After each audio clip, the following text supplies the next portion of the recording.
All right, let's talk about confidence, but maybe not in the way you're used to thinking about it. We're not going to treat it like some kind of magical trait you're either born with or you're not. Nope. Today, we're looking at confidence as a skill, something you can actually build piece by piece, starting right now. Let's dive in. So just think about this for a second. What if our whole approach to confidence has been kind of backwards? What if it's not some fixed thing like your eye color, but something that's actually alive? Something we can shape and grow every single day. That's the huge idea we're going to unpack together.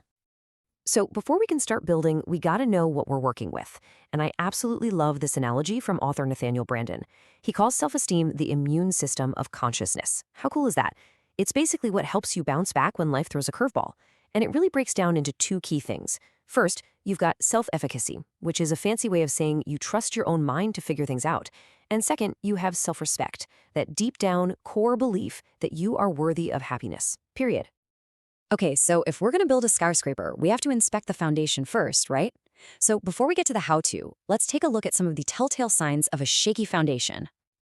And one of the biggest cracks in that foundation, especially now in our super connected world, is what's called the comparison trap. It's that constant, nagging feeling that we have to measure ourselves, our lives, our everything, against what we see other people doing. This quote from Very Well Mine just hits the nail on the head. We're all guilty of it, right?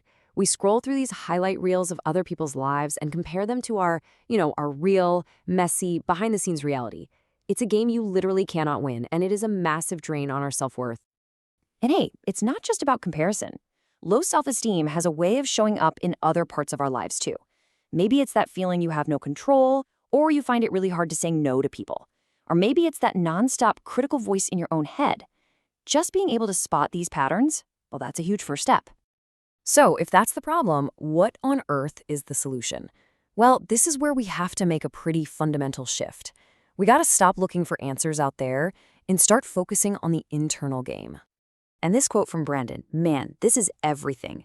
Real, lasting self-esteem is an inside job. It has absolutely nothing to do with how many likes you get or what your boss says or whether people approve of you. It all comes down to the relationship you have with yourself.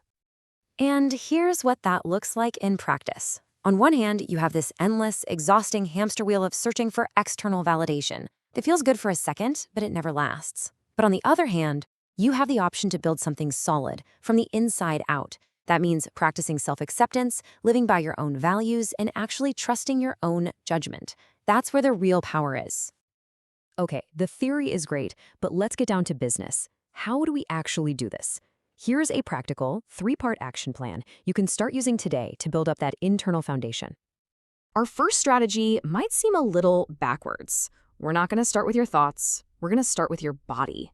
Because the way you hold yourself has a direct and super fast impact on how you feel. You've probably heard this amazing line from social psychologist Amy Cuddy, fake it till you become it. And it's so true. The whole idea is that our bodies can actually change our minds. If you start adopting the posture of a confident person, you can actually start to feel like one.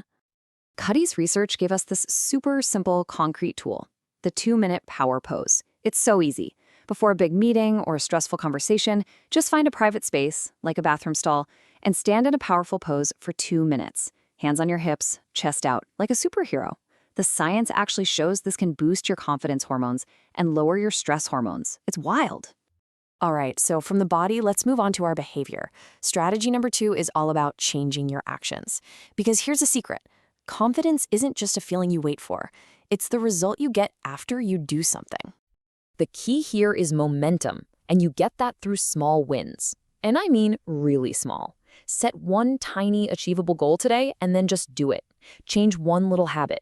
Go for a short walk. These things might seem insignificant, but they create this amazing feedback loop that proves to your brain over and over again, hey, I can do this, I'm capable. And now for the final and maybe the most crucial piece of the puzzle. It's time to take control of that inner world of yours. It's time to change your mindset. Think of this as becoming the editor of your own thoughts. Step 1 is just to notice that negative voice when it pops up, without judging it. Then, step 2, you actively challenge it. Ask yourself, is that thought 100% absolutely factually true? Usually, the answer is no. Step 3 is about self-acceptance, knowing you're worthy right now as you are. And finally, step 4, forgive yourself for past mistakes. Let them go and focus on right now. So, we've got the problem, we've got the big insight, and we've got a 3-part action plan. So, where do you even start? Well, it all boils down to just one small step. If you take only one thing away today, please let it be this. Confidence is a practice, not a prize. It's not some finish line you cross. It's the small, consistent things you do every day. For your body, for your actions, and for your mindset. So this is not about some massive overhaul of your entire life. It's about right now, today. What's one little thing you can do? Will you try a 2-minute power pose? Set one tiny goal you know you can achieve? Or just challenge one negative thought? The only question left is, what small step are you going to take?